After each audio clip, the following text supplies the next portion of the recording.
Outer Wilds is a game that was released in 2019 and was developed by Mobius Digital after a successful Kickstarter campaign. It has received a lot of critical acclaim, and today, while creating our meal, we're going to look at what makes the game tick and how what we're making mirrors the experience that I got from playing Outer Wilds.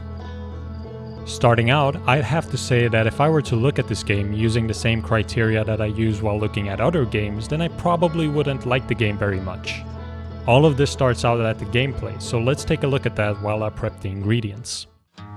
The beginning of the game does a good job in exposing you to the different types of gameplay that you will experience throughout your adventure. You can of course walk, jump, and talk to people, but it also teaches you how to use your jetpack in both zero-G and regular gravity conditions, as well as the different tools that you will have at your disposal. These gameplay elements had me a bit worried, as I was having difficulties understanding what the game was going to revolve around, and it made me think that the game would be similar to walking simulators, where you take in a story and have little to do other than walking. From here you get to experience your first space flights, and if you're anything like me, this might be how it looked for you as well.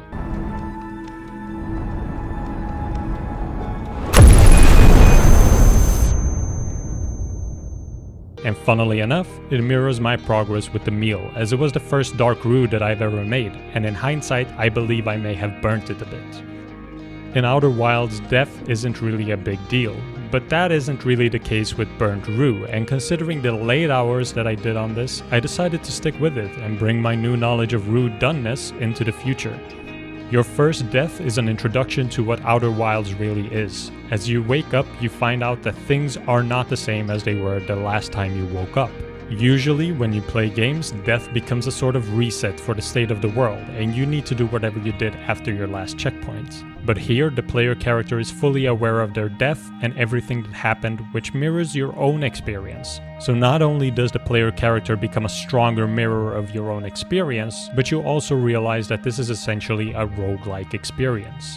But since there isn't any resources to gather and no skill tree to invest anything into, it still stands out from other roguelikes. Inside the ship, you'll find a computer that will track any information that you've managed to gather. This essentially becomes your progress through the game, as each piece of information not only leads to realization on what you can do next, but also provides you further insight into what your end goal is. These pieces of information range from telling you very specific aspects of something within the galaxy to cryptic messages that can make you think differently about how you can interact with the world. The way the information worked reminded me of Metroidvanias, where exploring one area of the world gives you abilities you need in order to progress in another area. Except in this case, you're using your own knowledge and ingenuity to use information in order to solve puzzles in areas where you might not even have realized there was one. Viewing the gameplay of Outer Wilds in the same way that I would with most other games would as such be a mistake. It's not quantifiable in the way that most other games are. A lot of the gameplay happens inside of your own mind rather than being about how many options you have at any given time. Although I was very hungry by this time, I wasn't desperate enough to call a roux a full-on meal. So while I start working the meats, let's discuss the story of the game. I of course won't be spoiling the story of the game here, as it's an integral part of the experience as a whole. Not necessarily in the traditional sense, as the bulk of what would be considered a traditional story is largely saved for a small portion of the experience, and most of it is contained to small character stories that you can read about through the messages that you translate using the translating tool. Personally, I have a difficult time with stories that are told in this way, as I usually have to read things multiple times before they actually stick in my mind. But even so, there were some parts that I enjoyed, as the small stories could be quite heartwarming at times. I do believe that this is mainly an incompatibility between me and the game, as someone who is more inclined to reading will probably get a good bit of enjoyment out of it. But where I found the true value of the story wasn't in any of the characters, but more in the aspect that made up the world building. If you don't agree with calling world building and lore a part of a story, then you are of course free to do so, but to me they are so closely connected that I put them in the same bracket. Throughout the entire experience, I very much could feel that the developers really enjoy sci-fi, and it almost felt like I was talking with a person who is really passionate about something, sweeping you along in their excitement and in turn you becoming very interested in the topic.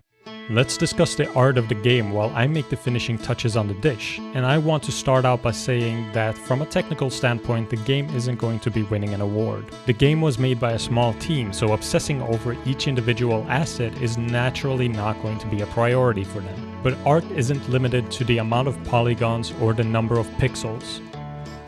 The game uses very stylized shading and doesn't try to look realistic, which allows its individual assets to still look interesting. But where the art really shines is the art direction and vision on a larger scale. There were moments while playing that I audibly gasped because of what I was seeing. I won't be showing you any of those instances, as I believe the experience would have a greater impact if you played it yourself, but it shows the same level of care that the world building does, and these aspects are so well done that they feed off of each other and become more than each could have been by themselves. Now I'd like to present to you Gumbo and Jambalaya. These dishes themselves aren't representative of Outer Wilds, but it's more about what they represent. You see, where I live, Cajun cuisine is far from common, and in fact I've never seen it throughout my life. And Outer Wilds was very similar in that regard, as even though I've been playing games for the vast majority of my life, I've never really had an experience quite like it. If you haven't played Outer Wilds yet, then I'd highly recommend you to do so, as it's different enough that you might find yourself loving it, even though you initially were pretty apprehensive to it. Testing new stuff might be scary, especially if you make it yourself, considering you might mess up like I did, but showing some guts and throwing yourself out there might lead you to realize that you really enjoy Jambalaya. Oh, I meant Outer Wilds. Thank you for watching, and I hope that you enjoyed the video. If you did, consider leaving a like and subscribing. If you want a recipe for the dishes that I made here, you can find them in the description below. And as always, if you feel like I could have done something better, then please let me know in the comments. Thank you. Have a great day.